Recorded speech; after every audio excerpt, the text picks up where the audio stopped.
Hello, আসসালামু আলাইকুম রহমতুল্লাহ। সুপ্রিয় শিক্ষার্থীবৃন্দ, আশা করি তোমরা সবাই ভালো আছো। আমরা পড়তেছি নবম শ্রেণী বা নবম দশম শ্রেণী বায়োলজি বইয়ের প্রথম অধ্যায় জীবন পাঠ। এই চ্যাপ্টারের উপর এর আগে আমরা 5টা পর্ব শেষ করেছি এবং এটা আমাদের 6 নম্বর পর্ব। আজকের পর্বের মাধ্যমে আমাদের এই চ্যাপ্টারের যতগুলো অংশ, যতটুকু আমাদের বইয়ের বাকি আছে আমরা সবটুকু পড়ে ফেলবো আজকের ক্লাসের মাধ্যমে, ঠিক আছে?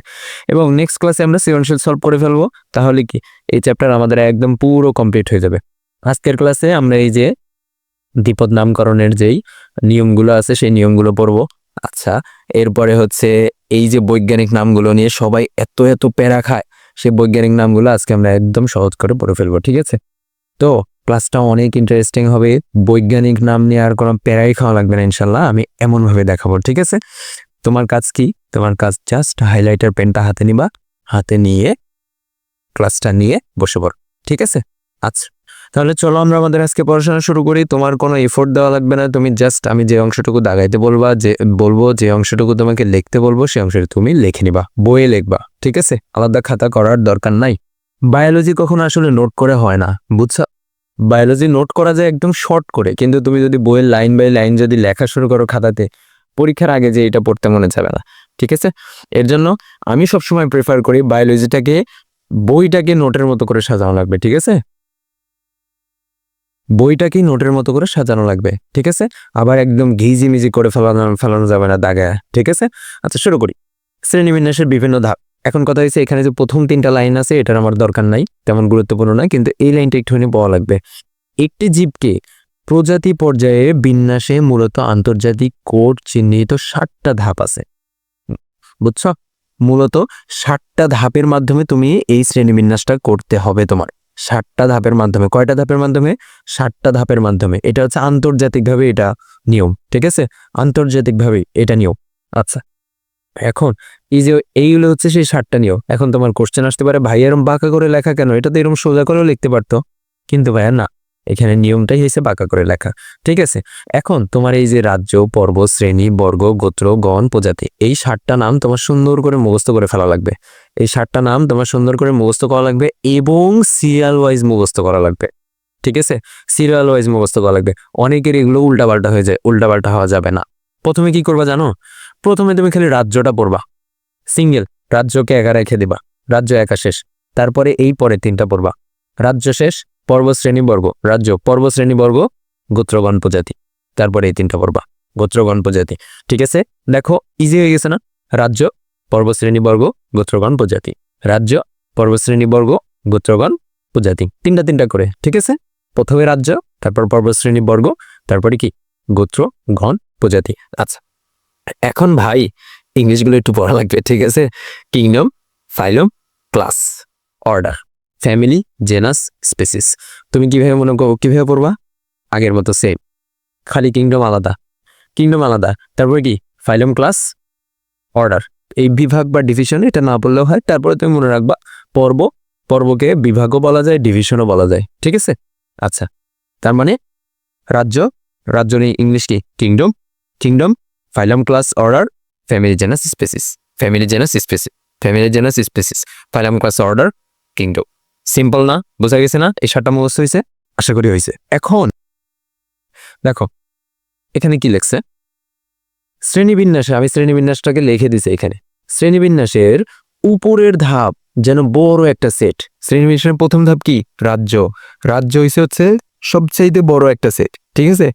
আচ্ছা, তারপরে তার নিচের ধাপ হচ্ছে তার উপসেট।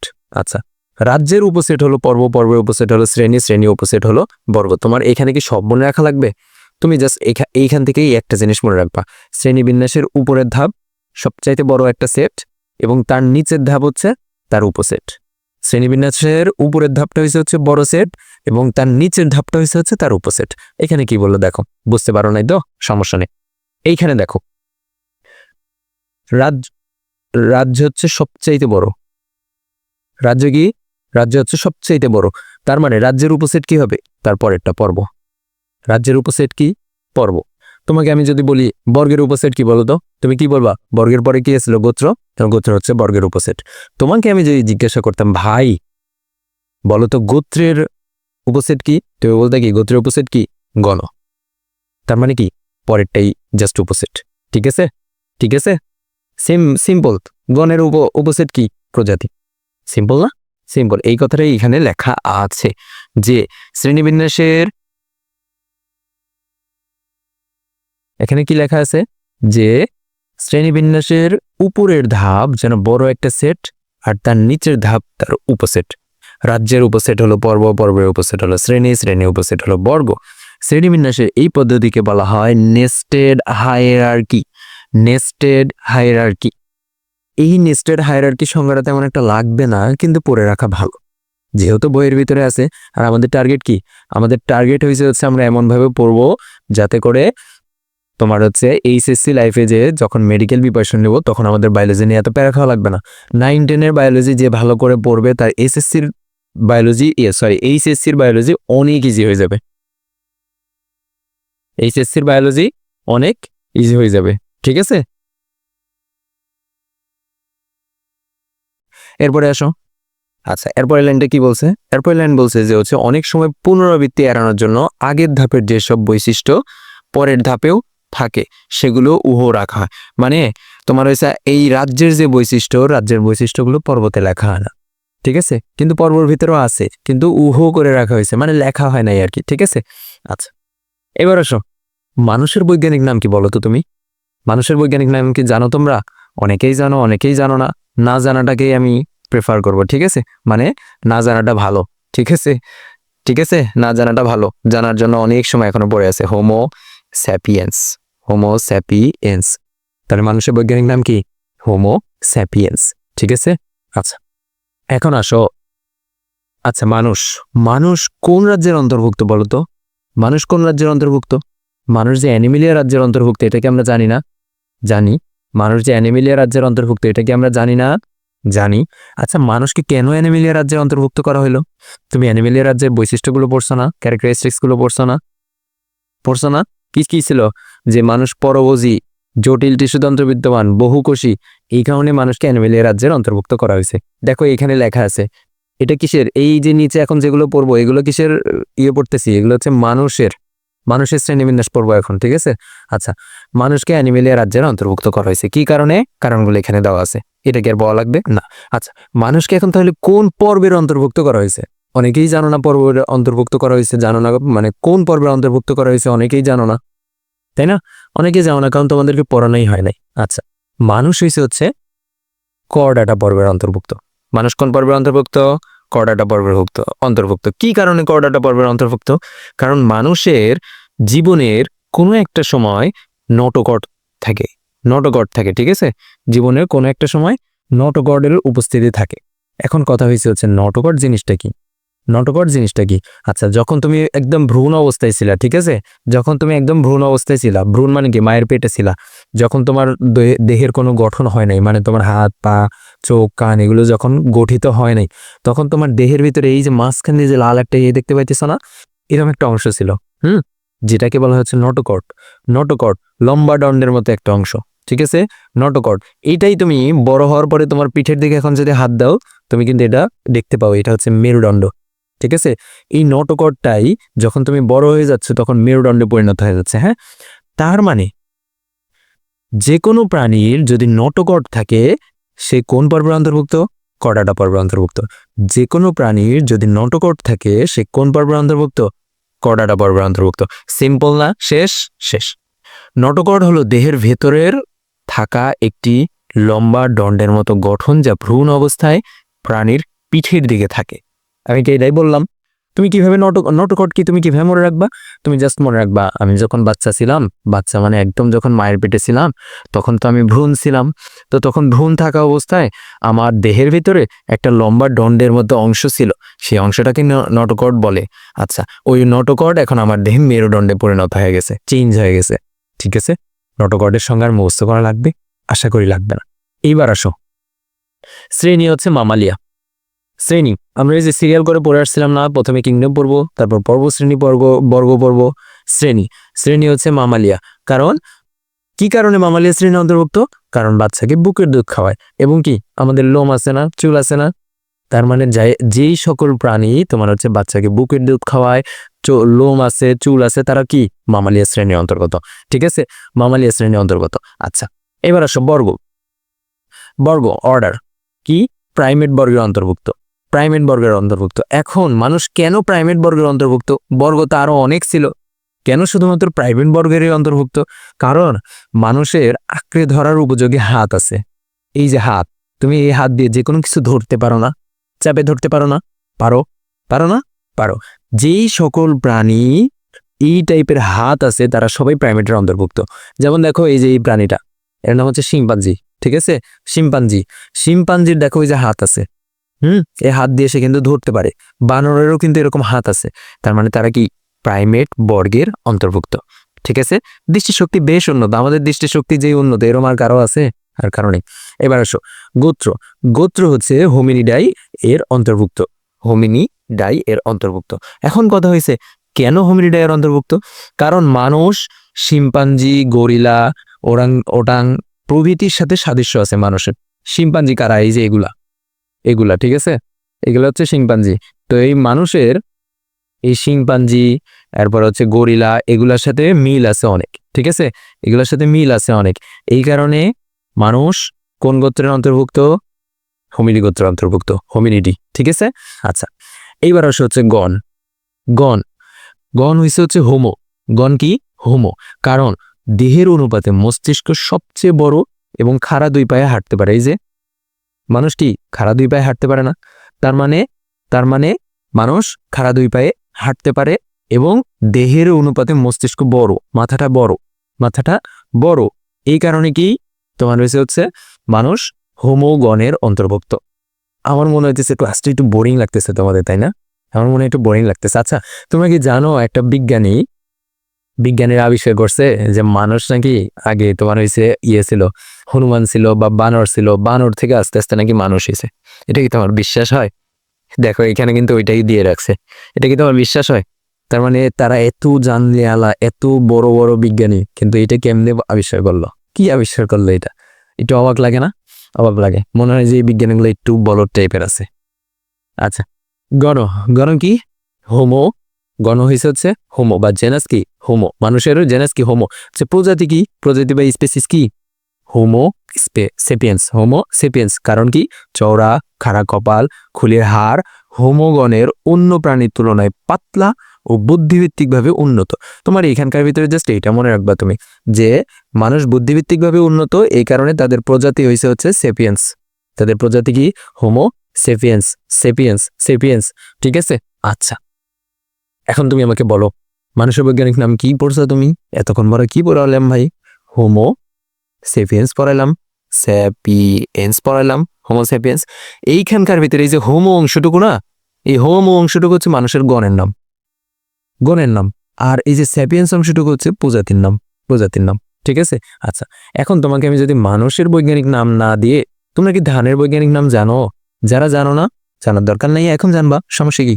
অরাই যা স্যাটিভা, স্যাটিভা, অরাইজা স্যাটিভা। আচ্ছা, এখানে এটা তো ধানের বৈজ্ঞানিক নাম বললাম, কিসের? ধানের শীষের বৈজ্ঞানিক নাম, ঠিক আছে? বিএমপির বৈজ্ঞানিক নাম। আচ্ছা, অরাইজা, অরাইজার এই অংশটুকু কি? এই অংশটুকু হয়েছে হচ্ছে গণের নাম, ঠিক আছে? মানে ধানের, এই যে মানুষের গণের নাম যেরকম পড়ছি হোমো, সেম ভাবে ধানের গণের নাম কি? ধানের গণের নাম কি? অরাইজা। আর এই যে স্যাটিভা, স্যাটিভা কি? ধানের প্রজাতির নাম, ঠিক আছে? তার মানে হোমো সেপিয়েন্স হচ্ছে মানুষের, সরি, ধানের বৈজ্ঞানিক নাম। হোমো সেপিয়েন্স কি? ধানের বৈজ্ঞানিক নাম। বুঝা গেছে? এরকম যত বৈজ্ঞানিক নাম আছে সব বৈজ্ঞানিক নামের প্রথম অংশটুকু হয়েছে হচ্ছে গণ, আর পরের অংশটুকু হয়েছে হচ্ছে প্রজাতি। সিম্পল ভাই, সিম্পল। এখন কথা কি জানো, এত কষ্ট করে এটা পড়াইলাম না, এটা আসলে তোমাদের লাগবে না। লাগবে না বলতে আসলে তোমাদের পরীক্ষায় আসার মতো না, এটা খুবই রেয়ার আসার ক্ষেত্রে। আবার কাহিনী আরেকটা হয়েছে হচ্ছে, তোমরা যখন এইচএসসিতে যাবা বায়োলজি বই এটা দেওয়াই নাই। কিন্তু আবার যখন অ্যাডমিশন দিবা এইচএসসির পরে বিভিন্ন বিশ্ববিদ্যালয় মেডিকেলে ভর্তি পরীক্ষা দিতে যাবা, তখন দেখবা আবার এখান থেকে কোশ্চেন আসতেছে। রিসেন্টলি ঢাকা বিশ্ববিদ্যালয়ে কোশ্চেন আসছে যে মানুষের শ্রেণীবিন্যাস লেখো। তখন তোমার এই সবগুলো লেখা লাগতো, পর্ব, গড়াটা, শ্রেণী, মামালিয়া, বর্গ, প্রাইমেট, গোত্র, হোমিনিডি, ঠিক আছে? এরকম সবগুলো লেখা লাগতো। যাই হোক, আমাদের তার মানে এই অংশটুকু পড়া শেষ। আচ্ছা, এরপরে আসো। আচ্ছা, এই জিনিসটা বলে দেই। আচ্ছা, তোমরা যে বায়োলজি ক্লাসটা করতেছ, এটা কি? এটা হচ্ছে আমাদের কোর্সের ক্লাস। যে কোর্সে মাত্র 499 টাকায় পুরো বায়োলজি শেষ করা হবে, পুরো বায়োলজি শেষ করা হবে, বায়োলজির সবগুলো চ্যাপ্টার শেষ করে দেওয়া হবে এবং ক্লাসের শেষে MCQ, CQ, শর্ট কোশ্চেন সব সলভ করে দেওয়া হবে মাত্র 499 টাকা। তোমরা 2026 সাল হও আর 2027 সাল হও, যে কোনো সময় তোমরা ভর্তি হইতে পারবে এই কোর্সে, ঠিক আছে? মাত্র 499 টাকায়। ভাই আমি যেভাবে বই দিয়ে যেভাবে বুঝাইতেছি এইভাবে আমার মনে হয় না আর কেউ বুঝায়, আর কোনো জায়গায় এভাবে আমার মনে হয় না ক্লাস হয়। এভাবে হওয়ার সুবিধা কি জানো? আমিও তোমার হচ্ছে গ্রামীণ স্টুডেন্ট ছিলাম, তো গ্রামীণ স্টুডেন্ট থাকার কারণে আমি যখন শহরে গেছি পড়তে, আমি ঢাকাতে পড়াশোনা করছি, যখন আমি ঢাকাতে পড়াশোনা করতে গেছি তখন আমি দেখি কিছুই বুঝতেছি না, কারণ আমি যখন গ্রামে পড়াশোনা করছি তখন আমার সব কিছু গ্যাপ ছিল। হ্যাঁ, শুধুমাত্র গাইড থেকে সৃজনশীল মুখস্থ করে পরীক্ষা দিছি, তো আর আমি বুঝতামও না যে আসলে কিভাবে বই পড়তে হয়। ম্যাক্সিমাম গ্রামের স্টুডেন্টের সমস্যা হয়েছে এটা, তারা জানেই না যে বইটা কিভাবে রিডিং পড়তে হয়। অনেকে মনে করে বায়োলজি মানেই ঠাড়া মুখস্থ, কিন্তু এত মুখস্থ তো করা লাগে না ভাই। ম্যাক্সিমাম জিনিস তুমি 3-4 বার পড়লেই তোমার মনে থাকবে, ঠিক আছে? আচ্ছা, এই কারণে অনেকে বইয়ের সাথে কানেক্ট করতে পারে না। তাই আমার থিওরিটা হচ্ছে, আমি যেহেতু এই যে প্রবলেমটা ফেস করছি, এই প্রবলেমটা যেন আর কেউ না ফেস করে। আচ্ছা, কোন প্রজাতিকে শ্রেণীবিন্যাসের কোন ধাপে কেন অন্তর্ভুক্ত করা হলো তার কারণ জীববিজ্ঞানের শিক্ষার্থী হিসেবে জেনে নিতে হয়। আচ্ছা, তুমি ওই যে একটু আগে আমরা বললাম মানুষের প্রজাতি পড়লাম সেপিয়েন্স, তারপরে মানুষকে কোন রাজ্যে অন্তর্ভুক্ত করা হয়েছে? তোমার হচ্ছে অ্যানিমেলিয়া রাজ্যে অন্তর্ভুক্ত করা হয়েছে। কি কারণে অন্তর্ভুক্ত করা হয়েছিল? কারণ জটিল টিস্যুতন্ত্র বিদ্যমান ছিল, এরপরে তোমার হচ্ছে বহুকোষী ছিল, এইসব কারণে তো পরভোজী ছিল। আচ্ছা, এখানে এই কথাটা বলছে যে তুমি একজন জীববিজ্ঞানের শিক্ষার্থী হিসেবে তোমার এগুলো জেনে নেওয়া উচিত, যে কি কারণে কোন রাজ্যের অন্তর্ভুক্ত করা হইতেছে, কোন পর্বের অন্তর্ভুক্ত করা হইতেছে, কোন শ্রেণীর অন্তর্ভুক্ত করা হয়েছে, এটা তোমার জেনে নেওয়া উচিত তুমি একজন ভালো শিক্ষার্থী হিসেবে। এই লাইনটা এখানে লেখছে, কারণ কোন একটা প্রজাতির শ্রেণীবিন্যাস লেখার সবচেয়ে প্রচলিত রীতি এটাই, যেখানে আলাদা আলাদা করে কারণগুলো লেখা হয় না। আচ্ছা, যাই হোক, এখানে আর বড় মতো কিছু নাই। এবার আসলে দ্বিপদ নামকরণের পদ্ধতি। ভাই, এখান থেকে তোমার সৃজনশীল আসবে। আজকের ক্লাসটা অনেক বড় হবে আমার মনে হইতেছে, কিন্তু ভাই আজকের ক্লাসের ভিতরে আমি শেষ করবো। আমার মাঝখানে পরীক্ষা থাকার কারণে আমি তোমার হচ্ছে গ্যাপ পড়ে গেছে ক্লাসগুলোতে। যাক, পরীক্ষা শেষ, এখন একটানা ক্লাস হবে, আমাদের কোর্সেও ক্লাস হবে।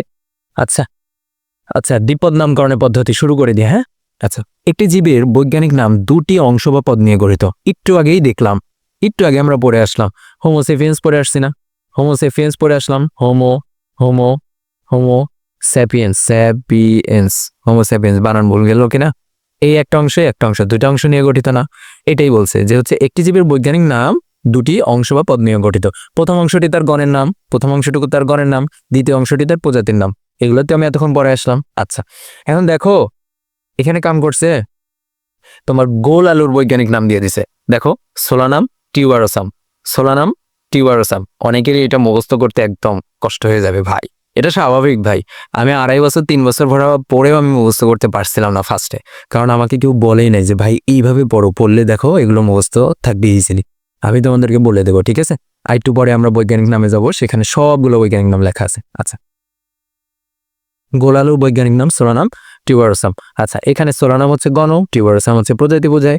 এরূপ দুটি পদ নিয়ে গঠিত নামকে দ্বিপদ নাম এবং নামকরণের প্রক্রিয়াকে দ্বিপদ নামকরণ পদ্ধতি বলে। তার মানে দ্বিপদ কেন বলতেছে বলতো?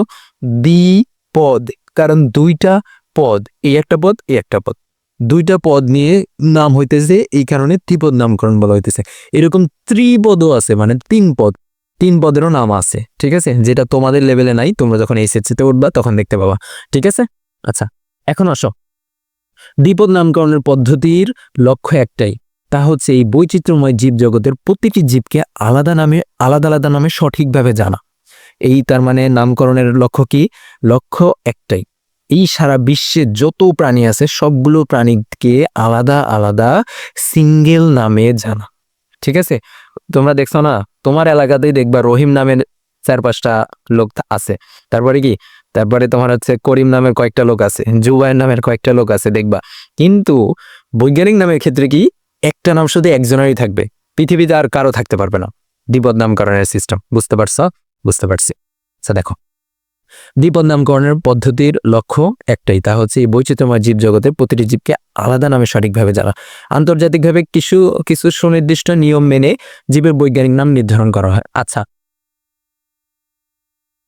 তোমার নাম যে জুবাইর রাখছো, সরি আমার নাম যে জুবাইর রাখছে, এরপরে হচ্ছে তোমার নাম ধরলাম, কি ধরবো তোমার নাম ধরলাম বাইজিদ, তোমার নাম যে বাইজিদ রাখছে এটা কি রাখছে? তোমার বাবা মা রাখছে না? আমার নাম জুবাইর আমার বাবা মা রাখছে না? এরকম যে কোনো প্রাণীর বৈজ্ঞানিক নাম রাখার জন্য একজন তো থাকা লাগবে যে না, সে আর কি অনুমোদন দিবে, ঠিক আছে ওর নাম এখন থেকে জুবাইর, ওর নাম এখন থেকে বাইজিদ, ঠিক আছে। সেম ভাবে পৃথিবীতে যত প্রাণী আছে এই সব প্রাণীর বৈজ্ঞানিক নাম দেওয়ার অনুমোদন দেয় কে? ICZN নামের প্রতিষ্ঠান। ICZN, যত প্রাণী আছে সব প্রাণীর বৈজ্ঞানিক নাম। তাহলে খালি কি প্রাণীর বৈজ্ঞানিক নাম দেওয়া হয়? না, উদ্ভিদেরও বৈজ্ঞানিক নাম দেওয়া হয়। তার মানে উদ্ভিদের বৈজ্ঞানিক নাম দেয় কে? ICBN নামক প্রতিষ্ঠান। ICBN নামক প্রতিষ্ঠান, ঠিক আছে। এখন ভাই ICBN ICZN এর পূর্ণরূপ তোমাকে পড়াই লাগবে, মাস্ট পড়া লাগবে। তুমি যদি ভাই পড়াশোনা যদি করতে চাও, তোমার এই নাম দুইটা ছাড়া তুমি আগাইতে পারবা না, ঠিক আছে। সামনে যেখানে যাবা এই নাম দুইটা লাগবে। তার মানে একটু পূর্ণরূপগুলো পড়ে ফেলা লাগবে। ICBN এর পূর্ণরূপ কি? আইতে হচ্ছে ইন্টারন্যাশনাল, আন্তর্জাতিক কোড অফ, বিতে হচ্ছে botanical nomenclature, botanical nomenclature. দেখো ICZN, ZN এর ক্ষেত্রে কি? International code of zoological nomenclature. দেখো তো এখানে কি পার্থক্য আছে দুইটা নামের ভিতরে? দুটা নামের ভিতরে জাস্ট খালি একটা ওয়ার্ডের পার্থক্য। এখানে দেওয়া আছে বোটানিক্যাল, এখানে দেওয়া আছে হচ্ছে জুলজিক্যাল, ঠিক আছে। এক জায়গায় দেওয়া আছে বোটানিক্যাল, আরেক জায়গায় দেওয়া আছে জুলজিক্যাল, ঠিক আছে। বিতে হয়েছে বোটানিক্যাল। এখন কথা হয়েছে বোটানিক্যাল কেন বলা হয়েছে? ভাই উদ্ভিদের ক্ষেত্রে বোটানিক্যাল, আর প্রাণীর ক্ষেত্রে হচ্ছে জুলজিক্যাল, ঠিক আছে। প্রাণীর ক্ষেত্রে কি? জুলজিক্যাল, উদ্ভিদের ক্ষেত্রে কি? বোটানিক্যাল। শেষ। এরপরে আসো, এই দুইটা হয়েছে ধরো যে আমাদের যেরকম পিতামাতা নাম দিছে, এই পৃথিবীতে যত প্রাণী আছে সব প্রাণী বৈজ্ঞানিক নাম এই পিতামাতারা দেয়, ঠিক আছে। এর সাথে সহজ ভাষায় কি আর বলা যায়? যায় না। আচ্ছা, প্রকৃতপক্ষে এই কোড পুস্তক আকারে লিখিত একটি দলিল। নামকরণ ল্যাটিন শব্দে হয় কোন জীবের বৈজ্ঞানিক নাম সারা বিশ্বে একই নামে পরিচিত হয়। আচ্ছা, এই যে যত নামকরণ তুমি পড়বা, যত বৈজ্ঞানিক নাম তুমি পড়বা, যত দ্বিপদ নাম তুমি পড়বা, যত ত্রিপদ নাম তুমি পড়বা, সব কোন শব্দে লেখা? সব ল্যাটিন শব্দে লেখা, ল্যাটিন শব্দে লেখা, ঠিক আছে।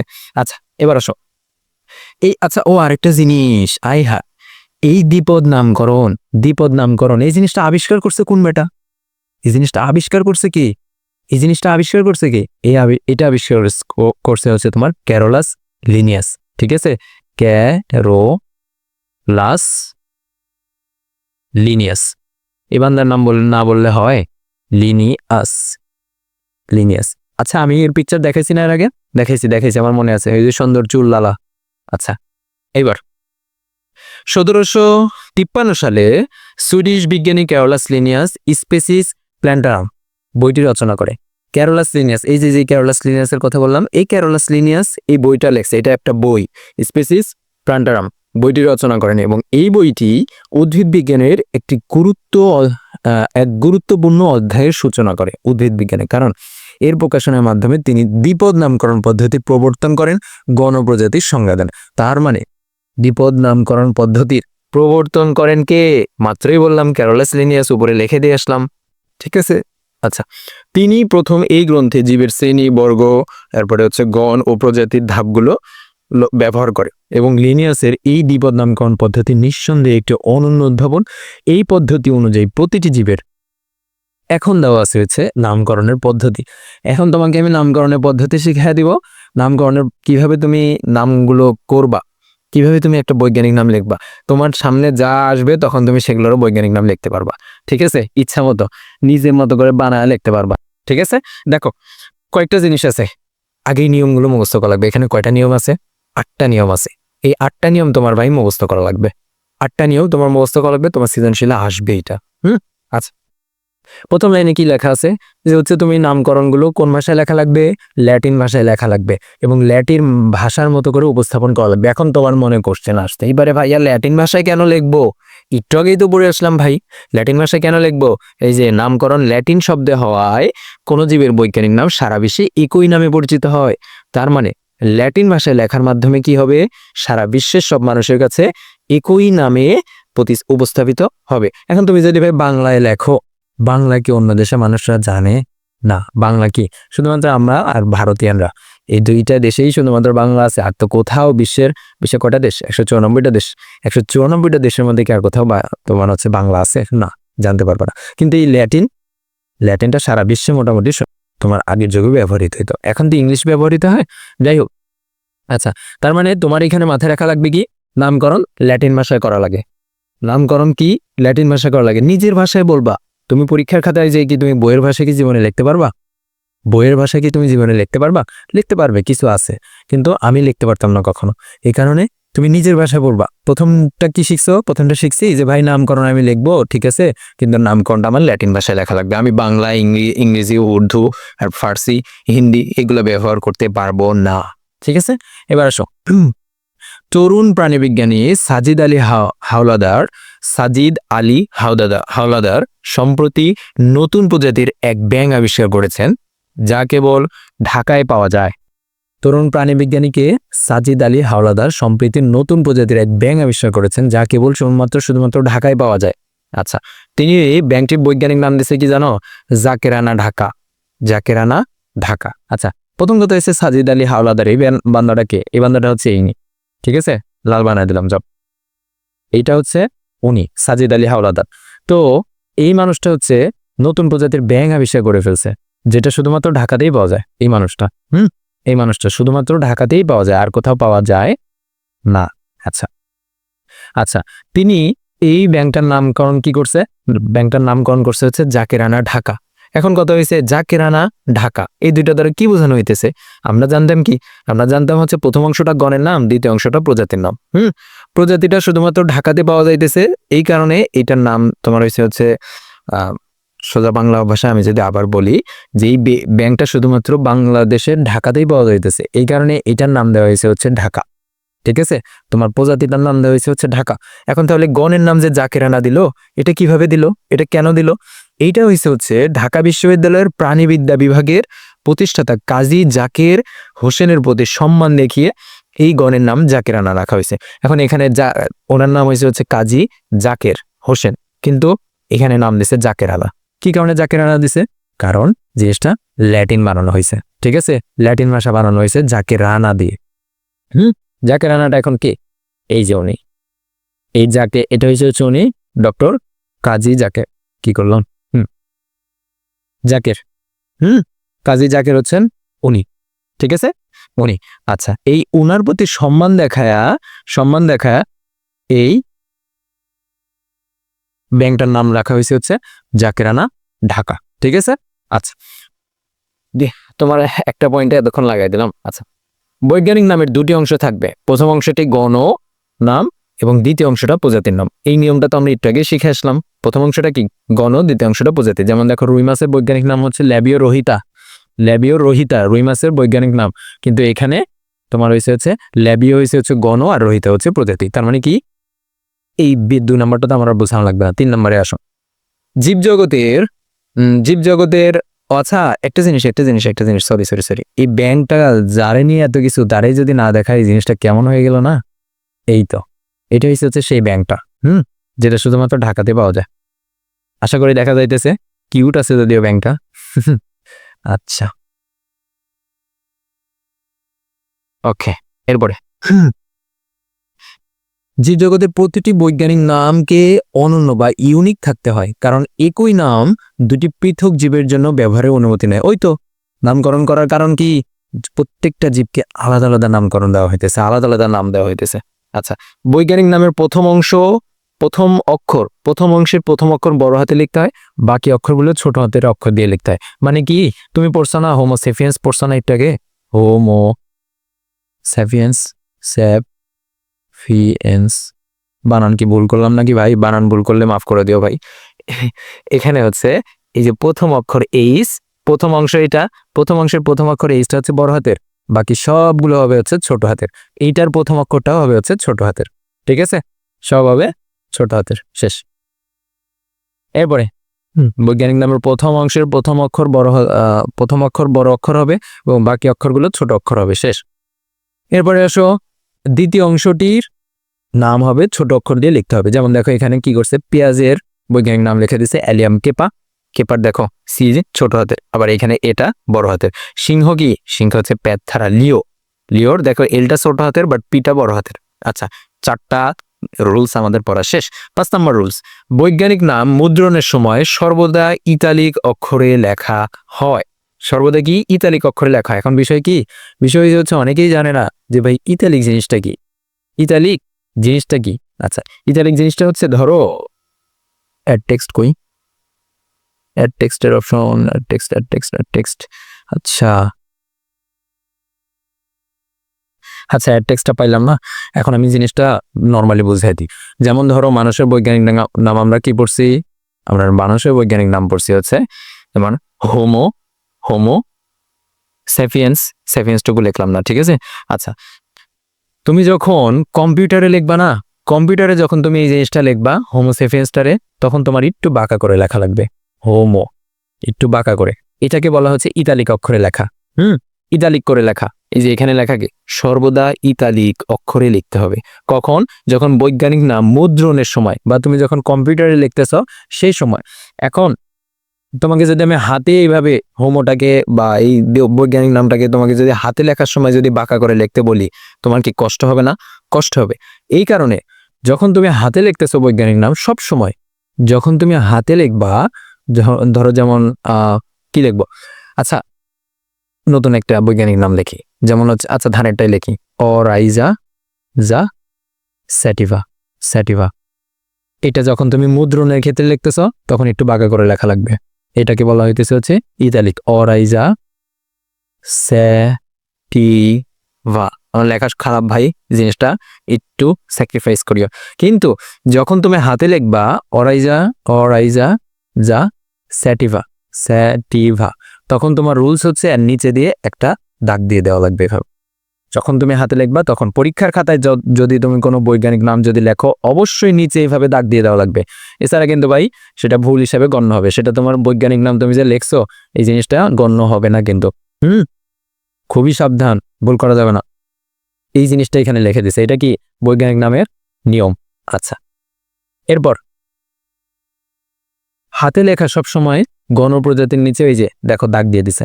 এবার যদি কয়েকজন বিজ্ঞানী একই জীবের নামকরণ, একই জীবকে বিভিন্ন নামকরণ করেন, ধরো তুমি একটা কি করছো? তুমি একটা ইঁদুর আবিষ্কার করছো, ঠিক আছে?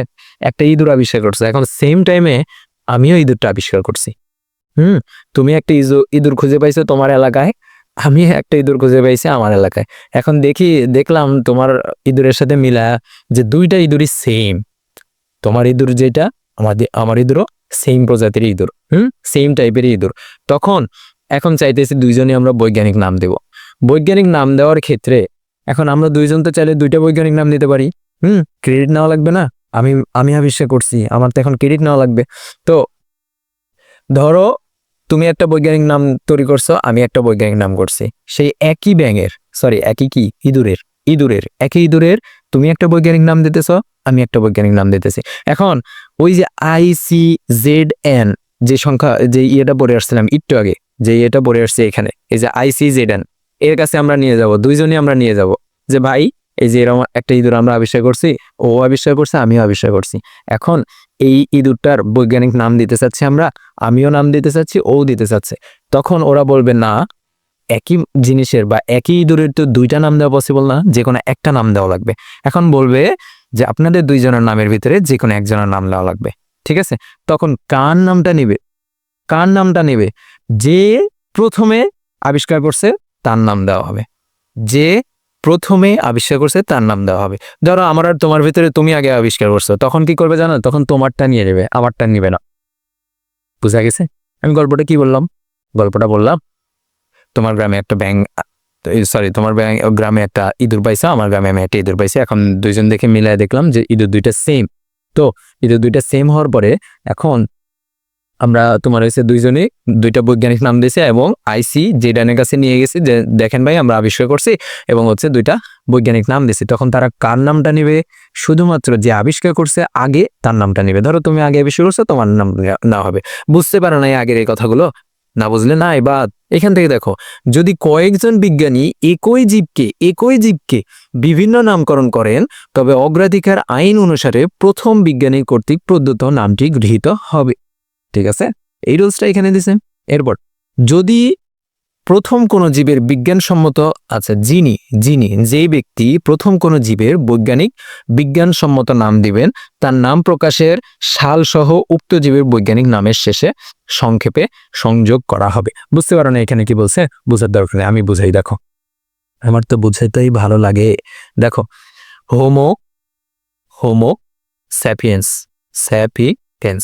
হ্যাঁ, অনেক সময় দেখবা এই যে হোমোসেপিয়েন্সের শেষে যে দেখবা এল লেখা অনেক সময়।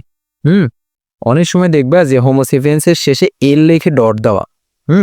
এই এলটা কি কারণে লেখছে জানো? কারণ মানুষের বৈজ্ঞানিক নাম আবিষ্কার করছিল হচ্ছে তোমার ক্যারোলাস লিনিয়াসের এল। বিজ্ঞানী ক্যারোলাস লিনিয়াস আবিষ্কার করছে, এই কারণে তার সম্মানার্থে এখানে এলটা লেখা হয়, এবং উনি যেই সালে আবিষ্কার করছে সেই সালটা এখানে লেখা হয়। ঠিক আছে, সেই রুলসটাই এখানে বলছে যে যিনি প্রথম কোনো জীবের বিজ্ঞানসম্মত নাম দেবেন, তার নাম প্রকাশের সাল সহ উক্ত জীবের বৈজ্ঞানিক নামের শেষে সংক্ষেপে সংযোগ করতে হবে। ঠিক আছে, বোঝা গেছে? আশা করি বোঝা গেছে। তারপরেও যদি না বুঝতে পারো, কোনো সমস্যা নাই। একজনকে যে সবকিছু যে একই সময় বুঝতে হবে এমন কোনো কথা নাই, আর সব সময় সবাই যে একই সাথে যে সবকিছু বুঝতে পারে এমনও কখনো হয় না। ঠিক আছে, অনেক জিনিস আছে তুমি এখন বুঝতেছ না, 2 ঘন্টা পরে মাথাটা ফ্রেশ করে বা ঘুম থেকে উঠে তুমি পড়তে বসো, বুঝতে পারবা। অনেক সময় দেখবে একটা ম্যাথ 30 মিনিট 40 মিনিট 50 মিনিট হয়ে গেছে, কিন্তু তুমি মিলাইতে পারতেছ না। সেম ম্যাথটা তুমি মাথা ঠান্ডা করে পরের দিন সকালবেলা পড়তে বসলা, তোমার 5 মিনিটও লাগতে নাও পারে। অনেক সময় এমন হয়। আমি অনেক অঙ্ক করছি, বুঝছো? অঙ্ক করতে করতে আমি মুখে বলতেছি 5-এর সাথে 2 যোগ করলে হয় হচ্ছে 7, কিন্তু আমি হাতে লিখতেছি যে 5-এর সাথে 2 যোগ করলে হয় হচ্ছে 8। এই 8 দিয়ে আমি অঙ্ক করতেছি, কিন্তু আমি মিলতেছে না। কি রে, মিলতেছে না কেন? কারণ 5-এর সাথে 2 যোগ করলে হয় 7, কিন্তু আমি মুখে বলছি 7, কিন্তু হাতে লিখছি 8। ঠিক আছে, এই কারণে মিলতেছে না। অনেক সময় এমন হয়। ঠিক আছে, আচ্ছা, সাইড কথা বলে ফেলছি। এইবার আসো, তাহলে আমি বৈজ্ঞানিক নামগুলোকে আমি আরেকবার রিভাইজ করে দিই। কি প্রথম কথা হয়েছে, ভাই আমি বৈজ্ঞানিক নাম লিখবো, আমি ল্যাটিন ভাষায় লিখবো, যাতে করে পৃথিবীর সবাই বুঝতে পারে। প্রথম পয়েন্ট শেষ। দ্বিতীয় পয়েন্ট কি, বৈজ্ঞানিক নামের হচ্ছে 2টা পয়েন্ট থাকে, 2টা অংশ থাকে, একটা হচ্ছে গণ, একটা হচ্ছে প্রজাতি। শেষ। প্রত্যেকটা বৈজ্ঞানিক নাম হচ্ছে ইউনিক হয়। ঠিক আছে, আচ্ছা, আমি যে বৈজ্ঞানিক নাম লিখতেছি, 2টা অংশ থাকতেছে বৈজ্ঞানিক নামের ভিতরে। প্রথম অংশের প্রথম অক্ষরটা বড় হাতের অক্ষর হবে, দ্বিতীয় অংশের প্রথম অক্ষরটা ছোট হাতের অক্ষর হবে। শেষ। এরপরে কি আসলো এটা? এরপরে বৈজ্ঞানিক নাম যখন আমি প্রিন্ট করবো বা কম্পিউটারে লিখবো বা কোনো বই ছাপাইতেছি, সেই বইয়ের ভিতরে লিখতেছি, তখন আমি বৈজ্ঞানিক নামটাকে তোমার কি দিয়ে লিখবো? ইটালিক অক্ষরে লিখবো। আর যখন আমি হাতে লিখবো, তখন আমি নিচে কি করব? আন্ডারলাইন দিব। শেষ। আচ্ছা, ধরো এখন কয়েকজন বিজ্ঞানী একসাথে আবিষ্কার করছে, তাহলে যে আগে আবিষ্কার করবে তার বৈজ্ঞানিক নামটাই গৃহীত হবে। ঠিক আছে, আচ্ছা, এবং যা তোমার হচ্ছে যে বৈজ্ঞানিক নামটা আবিষ্কার করতেছে তার সম্মানে ওই বৈজ্ঞানিক নামটা শেষে ওই বিজ্ঞানীর নাম এবং যে সালে আবিষ্কার করছে সেই সালটা লিখে দেওয়া হয়। শেষ, সিম্পল ভাই, আর প্যারা নেই। আচ্ছা, এখন আমরা বৈজ্ঞানিক নাম শুরু করব। ঠিক আছে, বৈজ্ঞানিক নাম এই কয়েকটা ভাই মুখস্থ করাই লাগবে, তোমার কোনো ছাড় নাই, কিচ্ছু করার নেই, মুখস্থ করাই লাগবে। ভয় পাওয়ারও কিচ্ছু নাই ভাই। মানুষ পারে না দুনিয়ায় এমন কোনো কিচ্ছু নেই। যারা ঢাকা বিশ্ববিদ্যালয়ে পড়ে, বুঝছো, বা অন্যান্য বিশ্ববিদ্যালয়ে পড়ে, তারা এরকম হাজার হাজার বৈজ্ঞানিক নাম মুখস্থ করে। হাজার হাজার বৈজ্ঞানিক নাম মুখস্থ করে। আর তোমার এখানে তো মাত্র 15 না কি 16টা দেওয়া আছে, 16-17টা মাত্র দেওয়া আছে এখানে। ঠিক আছে, আচ্ছা, দেখো আমি একদমই সিম্পল করে দিব, তোমার কোনো প্যারাই খাওয়া লাগবে না। তোমার কাজ হচ্ছে এখন একটু ব্রেক নাও, ক্লাসটাকে পজ দিয়ে 5-10 মিনিট ঘুরে আসো। ঘুরে আসার পরে তুমি এখানে বসবা। আরেকটা রুলস, বৈজ্ঞানিক নাম পড়ার ক্ষেত্রে আরেকটা রুলস, একসাথে ভাই তুমি 17টা বৈজ্ঞানিক নাম পড়তে যাবা না। একসাথে 17টা বৈজ্ঞানিক নাম পড়তে যাবা না। একসাথে পড়বা 3-4টা করে, 3-4টা করে পড়বা, ডেইলি 3-4টা করে পড়বা। আরেকটা রুলস বৈজ্ঞানিক নাম পড়ার ক্ষেত্রে, যতগুলো বৈজ্ঞানিক নাম আছে আমি এই যে নিচে সিরিয়াল করে দিছি যাতে করে পড়তে ইজি হয়, এইগুলোকে একটা পৃষ্ঠার ভিতরে লিখবা, লিখে তোমার টেবিলে ঝুলায়া রাখবা বা আঠা দিয়ে লেগে রাখবা বা টেপ দিয়ে লাগায় রাখবা। ঠিক আছে, কাজ কি? কয়েকটা কথা বলছি, এগুলো কিন্তু মন দিয়ে শোনা লাগবে। বৈজ্ঞানিক নাম পড়তে হলে তুমি যদি খালি ঠাড়া মুখস্থ করতে থাকো, মানুষের বৈজ্ঞানিক নাম হোমোসেপিয়েন্স হোমোসেপিয়েন্স হোমোসেপিয়েন্স, মানুষ পড়বা, একটু পরে আমেরটা পড়বা, পরে আবার মানুষেরটা পড়তে যাবা, বলে যাবা। এই কারণে কাজ কি? কাজ হচ্ছে টেবিলের সামনে সুন্দর করে লটকে রাখবা। আমি অনেক সাইড কথা বলি ক্লাসের ভিতরে, অনেকে এটা নিয়ে একটু রাগও করে, কিন্তু আবার অনেকেরও ভালোও লাগে। আমি চাই, আমি যখন অনলাইন ক্লাস করছি, আমি আমার পুরো ইন্টার লাইফ, বুঝছো, আমি আমার পুরো ইন্টার লাইফ মানে এইচএসসি লাইফ বা তোমার হচ্ছে ক্লাস 11, 12 এবং অ্যাডমিশন সব আমি অনলাইনে ক্লাস করছি। কখনো আমি অফলাইনে প্রাইভেটই পড়ি নাই, বুঝছো। আর আমি অফলাইনে বুঝতাম না, অনলাইন ছাড়া আমি বুঝতাম না। আচ্ছা, ওকে, তাহলে আমরা শুরু করি বৈজ্ঞানিক নাম। আশা করি টেস্ট নেওয়া হয়ে গেছে। প্রথম কথা, মানুষের বৈজ্ঞানিক নাম যে হোমোসেপিয়েন্স, এটাকে আমি পড়ে আসলাম না? পড়ে আসলাম, এটা আর পড়ানো লাগবে না, শেষ। এবার আসো আম। প্রথমে মানুষ, তারপর মানুষের পছন্দের খাবার কি? আম হচ্ছে Mangifera indica. Mangifera indica, Mangifera থেকে কি তোমার মাথায় আসতেছে না আম? আমের ইংলিশ নাম ম্যাঙ্গো, ম্যাঙ্গো থেকে ম্যাঙ্গিফেরা, ম্যাঙ্গিফেরা মাথায় আসতেছে। আচ্ছা, এতটুকু তো বোঝা গেছে? বোঝা গেছে। আচ্ছা, ইন্ডিকা, তুমি ইন্ডিকা কিভাবে মনে রাখতে পারো? আচ্ছা, তুমি আমাকে বলো তো, আমাদের দেশের ওটাকে কি বলে, আমাদের দেশের কি জাতীয় ফল কি? কাঁঠাল। আম কোন দেশের জাতীয় ফল বলো? ইন্ডিয়ার জাতীয় ফল, ঠিক আছে, আম। আচ্ছা, তার মানে ম্যাঙ্গিফেরা ইন্ডিকা ইন্ডিয়াতে, ঠিক আছে, ইন্ডিকা ইন্ডিকা ইন্ডিয়াতে, ম্যাঙ্গিফেরাতে ম্যাঙ্গো, ম্যাঙ্গোতে আম, ইন্ডিকা, শেষ। মৌমাছি, মৌমাছি হচ্ছে অ্যাপিস ইন্ডিকা, মৌমাছি অ্যাপিস ইন্ডিকা। মৌমাছিটাও তোমার হচ্ছে ইন্ডিয়াতে বেশি পাওয়া যায়, মেবি, আমি সঠিক জানি না, কিন্তু এভাবে মনে রাখবা। দুইটা ইন্ডিকা একসাথে, তার মানে একটা ইন্ডিকা ছিল হচ্ছে ম্যাঙ্গিফেরা ইন্ডিকা, আর একটা ছিল অ্যাপিস ইন্ডিকা। ম্যাঙ্গিফেরা ইন্ডিকা ছিল আম, অ্যাপিস ইন্ডিকা হচ্ছে মৌমাছি। এভাবেই তোমার মনে থাকবে। দুইটা ইন্ডিকা একসাথে করে দিছে, এখানে ইন্ডিয়া লিখছি কেন? Apis indica. দুইটা ইন্ডিকা আমি এই জন্য একসাথে করে দিছি, ঠিক আছে, মনে থাকবে না? আশা করি মনে থাকবে। এবার আসো, আমাদের দেশের তোমার কি ওটাকে কি বলে, আমাদের দেশের জাতীয় পশুর নাম কি? রয়্যাল বেঙ্গল টাইগার না? Royal Bengal tiger. আচ্ছা, সিংহ তো কোনো না কোনো দেশের আচ্ছা, বনের ভিতর সবচাইতে হিংস্র দুইটা প্রাণীর নাম বলো তো? একটা তো রয়্যাল বেঙ্গল টাইগার, একটা সিংহ। আচ্ছা, এখন এই রয়্যাল বেঙ্গল টাইগার আর সিংহ এই দুটাকে আমরা একসাথে পড়বো। আচ্ছা, রয়্যাল বেঙ্গল টাইগার, এই যে টাইগ্রিস, টাইগার থেকে আসছে, টাইগ্রিস, তুমি এভাবে মনে রাখবা, টাইগ্রিস, টাইগারের নাম হচ্ছে টাইগার, টাইগার, TIGER, টাইগার থেকে টাইগ্রিস। আচ্ছা, সিংহের বৈজ্ঞানিক নাম কি বলতো? লায়ন না? LION, লায়ন থেকে লিও, মনে রাখবা? মনে রাখতে পারবা? পারবা? আশা করি পারবা। লায়ন থেকে লিও। এখন কথা হচ্ছে প্যান্থেরা, প্যান্থেরা, দুইটাতে দেখো প্যান্থেরা আছে। প্যান্থেরা মানে কি ভাই? প্যান্থেরা মানে হচ্ছে গর্জন। রয়্যাল বেঙ্গল টাইগার কি গর্জন করে না? রয়্যাল বেঙ্গল টাইগার কি গর্জন করে? করে। আচ্ছা, সিংহ কি গর্জন করে? করে। তার মানে প্যান্থেরা শব্দটা আসছে হচ্ছে বাংলা শব্দ গর্জন। প্যান্থেরা শব্দটা যে শব্দ থেকে আসছে তার বাংলা কি? গর্জন। তার মানে রয়্যাল বেঙ্গল টাইগার, সিংহ, এরা হচ্ছে গর্জন করে, ঢাকে, যার কারণে এদের বৈজ্ঞানিক নাম আসছে কি? প্যান্থেরা। প্যান্থেরা টাইগ্রিস, প্যান্থেরা লিও। আর কি বলা লাগবে আমার? লিও, লিও লাইন থেকে আসছে, টাইগ্রিস টাইগার থেকে আসছে। আর কিছু বলা লাগবে? এখানে দেখো 5টা কিন্তু অলরেডি পড়া শেষ, 5টা অলরেডি পড়া শেষ। তোমার কাছে কি এখন? তোমার কাছে এখন একটু ব্রেক নেওয়া, ব্রেক নিয়ে ঘুরে আসো, 3-4 মিনিট ঘুরে আসো, তারপরে আবার পড়ো। একসাথে সব পড়লে ভাই জীবনে মনে থাকবে না কিন্তু।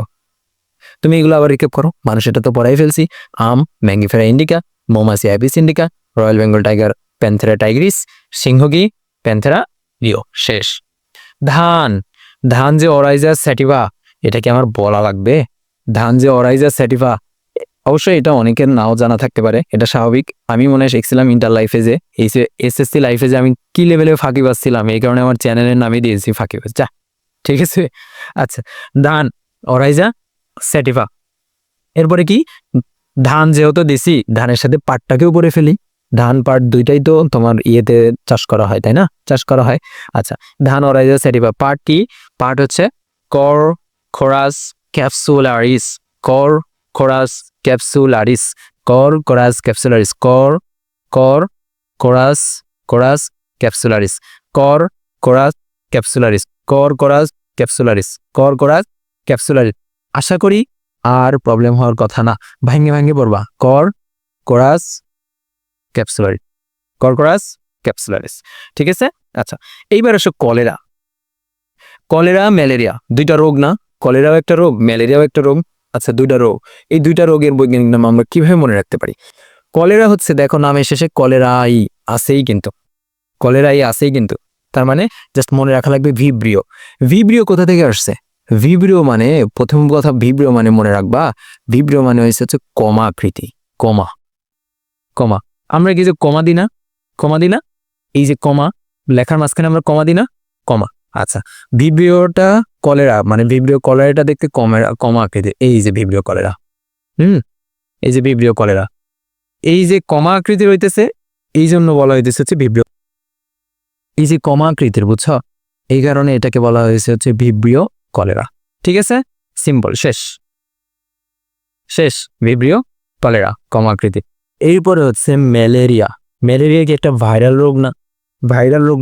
ম্যালেরিয়া হচ্ছে একটা ভাইরাল রোগ, মানে ম্যাক্সিমাম মানুষজনই ম্যালেরিয়া, যে কোনো রোগের নাম তোমাকে যদি জিজ্ঞাসা করি, ভাইয়া তুমি কয়েকটা রোগের নাম বলো তো, তুমি কি করবা? শুরু করবা জ্বর, সর্দি, কাশি, ম্যালেরিয়াও অনেকে বলবে। ঠিক আছে, ম্যালেরিয়া হচ্ছে একটা ভাইরাল রোগ। ভাইরাল থেকে মনে রাখবা ভাইভ্যাক্স, ভাইরাল থেকে মনে রাখা লাগবে কি? ভাইভ্যাক্স। আর ম্যালেরিয়া টাইপের যত রোগ আছে সবগুলা রোগের নামের ক্ষেত্রে বলা হয় হচ্ছে প্লাজমোডিয়াম। ঠিক আছে, প্লাজমোডিয়াম, ভাঙ্গে পড়বা, পুরোটা পড়তে গেলে হয়তো মনে থাকবে না। প্লাজমোডিয়াম, ভাইভ্যাক্স কেন? কারণ ম্যালেরিয়া হচ্ছে একটা ভাইরাল রোগ। ঠিক আছে, এগুলো হচ্ছে জাস্ট মনে রাখার টেকনিক এগুলো। আচ্ছা, এবার হচ্ছে 3টা মাছের বৈজ্ঞানিক নাম আমরা মুখস্থ করবো। ঠিক আছে, 3টা মাছ, এই মাছ 3টার বৈজ্ঞানিক নামই তোমাদের এই বইয়ের ভিতরে দেওয়া আছে। আচ্ছা, প্রথমটা হচ্ছে ইলিশ। আমাদের জাতীয় মাছ কি? টেনুয়া, লোসা, ইলশা।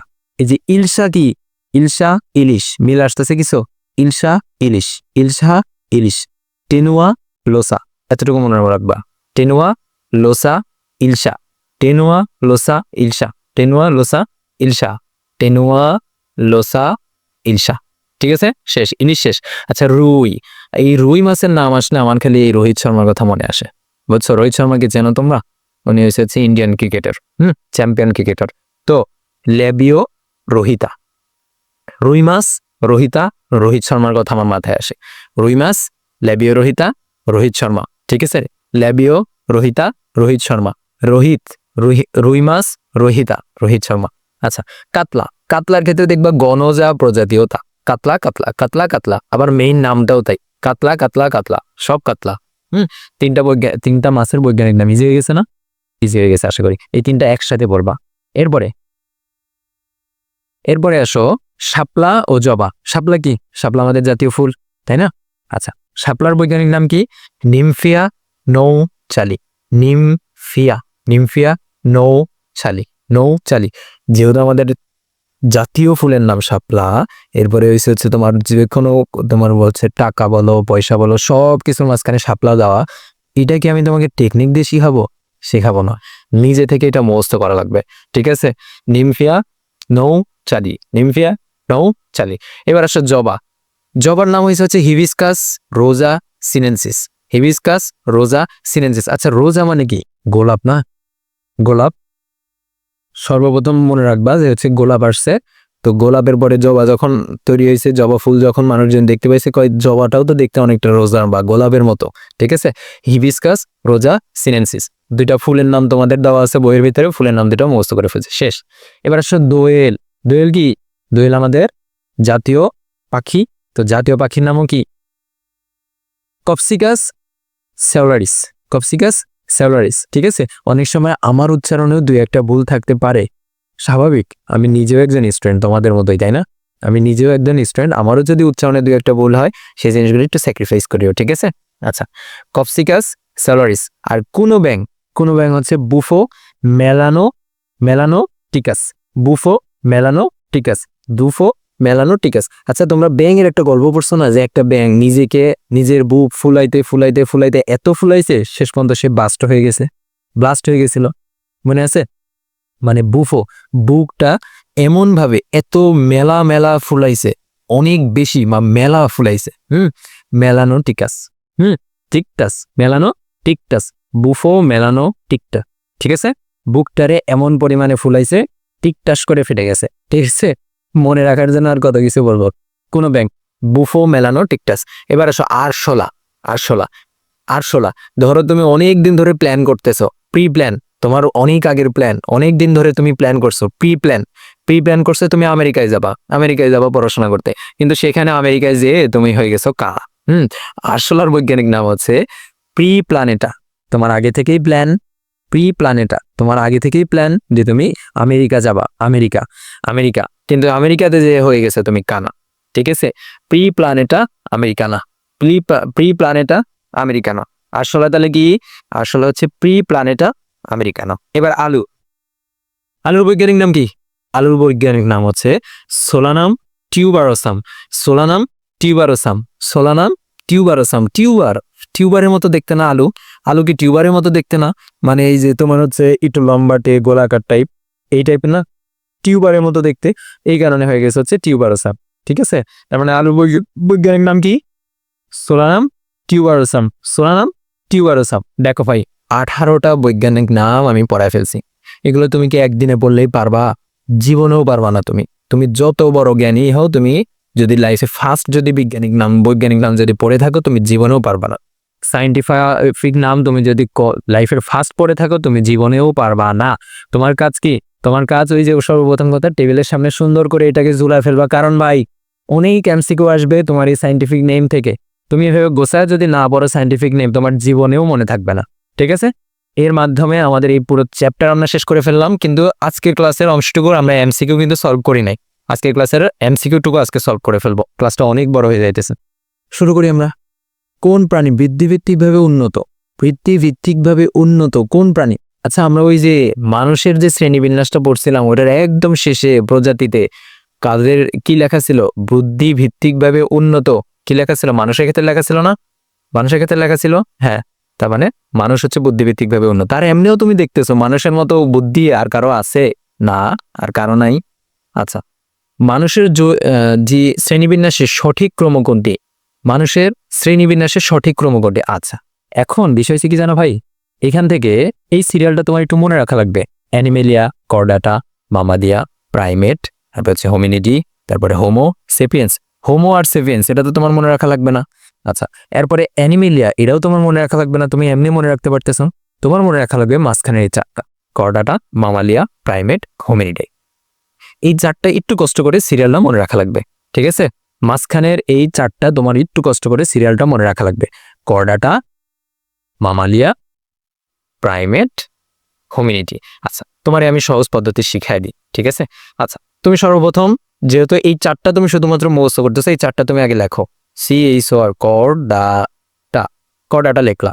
তারপরে তা কি মনে আছে? মামালিয়া। এই চারটা তোমাকে যেহেতু মুখস্থ করতে বলছি, মাম্মালিয়া। আচ্ছা, এরপরে হচ্ছে প্রাইমেট, PRIMATE, প্রাইমেট। তারপরে এটা হচ্ছে হোমিনিডি, HOMINIDI। হ্যাঁ, এখন তুমি জানো এরপরে বাকি আছে দুইটা, আমি জানি। একটা হচ্ছে হোমো, কালার চেঞ্জ করে দিই তাহলে জিনিসটা সুন্দর লাগবে দেখতে। হোমো, আর তারপর এটা হচ্ছে সেপিয়েন্স। ঠিক আছে, তুমি সরাসরি হোমো সেপিয়েন্স লিখে দিলা, হোমো সেপিয়েন্স। ঠিক আছে, আর তুমি জানো আমি প্রথমে একটা লিখছিলাম না, সেটা হচ্ছে কিংডম। ঠিক আছে, ইজি হয়ে গেল না? তুমি জাস্ট চারটা একটু কষ্ট করে সিরিয়ালটা মনে রাখবা, তাহলে হয়ে যাবে। আর যখনই এই যে একটু আগে এমসিকিউটা গেল, যখনই এই টাইপের এমসিকিউ আসবে, তখনই কি করবা? আগে বাম পাশে লিখে ফেলবা, পুরা সিরিয়ালটা লিখে ফেলবা। ঠিক আছে, তারপরে দেখো, তারপরে মামালিয়া, প্রাইমেট, হোমিনিডি, তার মানে অ্যান্সার হবে হচ্ছে গ নাম্বার। দেখো এখানে কিন্তু সব দেয় নাই, প্রথম অংশ দেয় নাই, শেষ অংশ দেয় নাই, মাঝের তিনটা দিয়ে রাখছে। আচ্ছা, দ্বিপদ নামকরণ। বাঙালি বিজ্ঞানী সাজিদ আলী হাওলাদার কর্তৃক আবিষ্কৃত ব্যাঙের গণের নাম কি? কি দিছিল? জাকারানা দিছিল না? জাকেরানা। ওই যে হচ্ছে তোমার হচ্ছে প্রাণীবিজ্ঞান, ঢাকা বিশ্ববিদ্যালয়ের প্রাণীবিদ্যা বিভাগের প্রতিষ্ঠাতা জাকের, তাই না? ওনার নাম অনুসারে দিছে। আচ্ছা, গোলালু বৈজ্ঞানিক নাম কি? গোল আলু টিউবারের মতো দেখতে, তার মানে কি সোলানাম টিউবারোসাম। আচ্ছা, দ্বিপদ নামকরণের ভাষা কোনটা? ল্যাটিন ভাষা, যাতে করে সবাই বুঝতে পারে। দ্বিপদ নামকরণের প্রবর্তক কে? Carolus Linnaeus. দেখো এখানে ক্যারো দিয়ে দেয় নাই, শুধুমাত্র ক্যারোলাস দেয় নাই, শুধুমাত্র লিনিয়াস দিয়ে রাখছে। আবার এখানে কেলভিন দিয়ে রাখছে। তোমরা অনেকে কি করবা জানো? এই কেলভিনে যায় দাগ দিয়ে আসবা। আচ্ছা, এই ভুল করা যাবে না। নিচের কোন গ্রন্থে লিনিয়াস দ্বিপদ নামকরণ নীতি প্রবর্তন করছে? একটা বইয়ের ভিতরে ক্যারোলাস লিনিয়াস দ্বিপদ নামকরণ লিখে দিয়ে গেছে। বইটার নাম কি? বইটার নাম কি? বইটার নাম হচ্ছে স্পেসিস প্ল্যান্টারাম। স্পেসিস প্ল্যান্টারাম। আচ্ছা, এরপরে আসো, ক্যারোলাস লিনিয়াস কোন দেশের বিজ্ঞানী? ক্যারোলাস লিনিয়াস কোন দেশের বিজ্ঞানী? সুইডেন, সুইডিশ বিজ্ঞানী। আচ্ছা, এই জিনিসটা আমি মনে হয় গুরুত্ব দিয়ে পড়াই নাই, কিন্তু ওইখানে লেখা ছিল সুইডিশ। ঠিক আছে, সুইডিশ মানে কি? সুইডেন দেশের বিজ্ঞানী। সুইডেনের বিজ্ঞানী। আচ্ছা, উদ্ভিদের ক্ষেত্রে দ্বিপদ নামকরণ পদ্ধতি কোনটি? উদ্ভিদের ক্ষেত্রে দ্বিপদ নামকরণের পদ্ধতি কোনটি? আমি কি পড়াই নাই ভাই? উদ্ভিদের ক্ষেত্রে কি? বোটানিক্যাল। আর প্রাণীর ক্ষেত্রে কি? জুলজিক্যাল। তার মানে যেটার মাঝখানে বি আছে সেটা হবে অ্যান্সার। এখানে কোনটাতে বি আছে? কই গেল? কোনটাতে বি আছে? এখানে এই দেখো, ICBN। ICZN যেন আবার দিয়ে এসো না। দেখছো ICZN প্রথমে দিয়ে রাখছে, কারণ অনেকেই বললাম ওটা করবে। আচ্ছা, অনেকেই ভুলটা করবে। অনেকেই করবে কি? ICZN দিয়ে থেকে চলে আসবে, কিন্তু আসলে এখানে বলে দিচ্ছে ভাই উদ্ভিদের ক্ষেত্রে হচ্ছে ICBN বোটানিক্যাল। আর যদি প্রাণী বলতো তখন তুমি ICZN দিতা। ঠিক আছে, তার মানে অ্যান্সার কত? অ্যান্সার হয়েছে হচ্ছে কই গেল? অ্যান্সার হয়েছে হচ্ছে ICBN। ঠিক আছে, ওকে। এবার আসো, দ্বিপদ নামকরণের সর্বশেষ ধাপ কোনটা?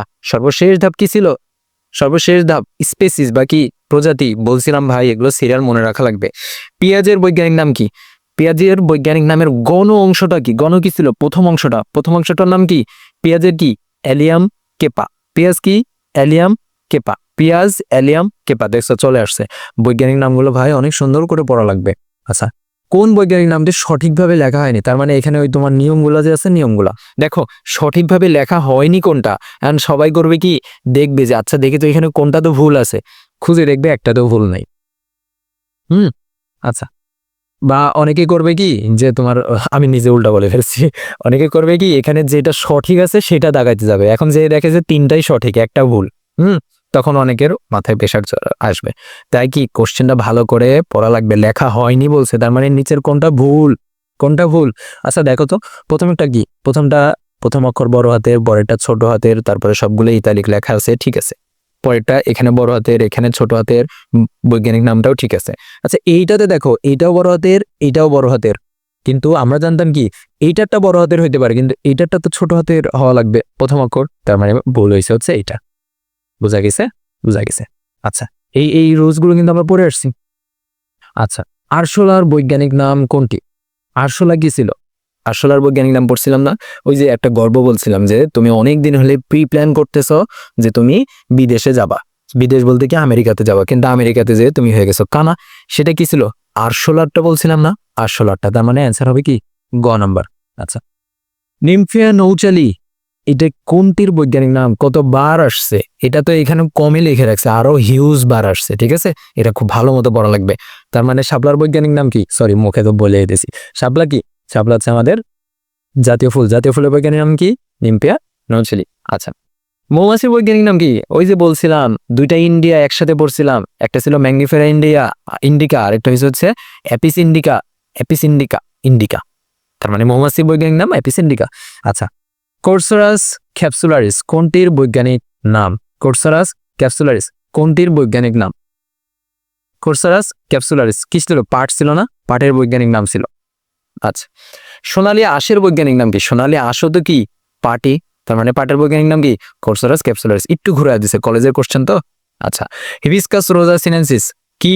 জবা, রোজা। আচ্ছা, জাতীয় পশুর বৈজ্ঞানিক নাম কি? জাতীয় পশু কিন্তু আমাদের জাতীয় পশু কি? Royal Bengal tiger. তার মানে, আর আমরা বলছিলাম কি রয়্যাল বেঙ্গল টাইগারের বৈজ্ঞানিক নামের ভিতরে কি আছে? টাইগ্রিস আছে। তার মানে এটা হচ্ছে জাতীয় পশু। আচ্ছা, দোয়েল পাখির বৈজ্ঞানিক নাম কি? দোয়েল পাখির বৈজ্ঞানিক নাম কি? কপসিকাস। তো বুঝতে পারতেছেন আমি এখানে কি লিখছি? কপসিকাস সেউলারিস। ঠিক আছে, কপসিকাস সেউলারিস। জিনিসটা একটু হয়ে গেছে, গাইডের ইয়েটা ভালো হয় নাই। আচ্ছা শেষ। এরপরে আসো কোনো ব্যাঙের কথা কি বলছিলাম, ওই যে বুক ফুলাইতে ফুলাইতে বুকটারে মেলা ফুলাই ফেলছে, মেলা ফুলাই আসলে তারপরে টিকটাস করে ফেটে গেছে। তারপরে বুফো মেলানো টিকটাস, বুফো মেলানো টিকটাস ব্যাং। আচ্ছা গোল আলুর বৈজ্ঞানিক নাম কি? তার মানে গোল আলু কি টিউবারের মতো দেখতে, নিচেও পড়ে আসছে এটা, সোলারাম টিউবারোসাম। আচ্ছা অ্যাপিস ইন্ডিকা মৌমাছি। এই তো শেষ আমাদের পুরো চ্যাপ্টারের এমসিকিউ, তারপরে শর্ট কোশ্চেন। এই তো আমি যেভাবে পড়াইছি একটা শর্ট কোশ্চেনে কি তোমার বাদ গেছে? তুমি গাইড থেকে শর্ট কোশ্চেন যেগুলো দেওয়া আছে তুমি পড়তে যাও তো, একটা সিঙ্গেল শর্ট কোশ্চেনও কিন্তু বাকি না, ঠিক আছে? আচ্ছা আশা করি ক্লাসগুলো অত্যন্ত ভালো লাগছে। আমার এই ক্লাসগুলো অনেক প্ল্যান করে অনেক সুন্দর করে গোছানোভাবে বানানো, ঠিক আছে? প্রত্যেকটা চ্যাপ্টার আমি এইভাবে সুন্দর করে গোছায় তোমাদেরকে দেবো। এখনো তো মেইন আকর্ষণ তো বাকি এই চ্যাপ্টারের, সৃজনশীল সাজেশন। নেক্সট ক্লাসটা করবা তোমার ওইখান থেকে শিওর 10 মার্কের সৃজনশীল কমন, শিওর কমন নেক্সট ক্লাসটা করলে, ঠিক আছে? আচ্ছা তোমরা এইভাবে পড়তে চাইলে এই কোর্স সাথে ভর্তি হয়ে যাও ভাই, তোমার জন্য বেস্ট একটা ডিসিশন হবে ইনশাআল্লাহ। মাত্র 499 টাকায় এইভাবে আমার মনে হয় না যে আর কোথাও এইভাবে গোছায় পড়ে, ঠিক আছে? শুধুমাত্র এই প্রথম চ্যাপ্টারটাই আমাদের ফ্রিতে আসবে, বাকিগুলো কিন্তু আর ফ্রিতে আসবে না, ঠিক আছে? আচ্ছা তাহলে আমরা আমাদের আজকের ক্লাস এখানেই শেষ করি। আসসালামু আলাইকুম রহমতুল্লাহ।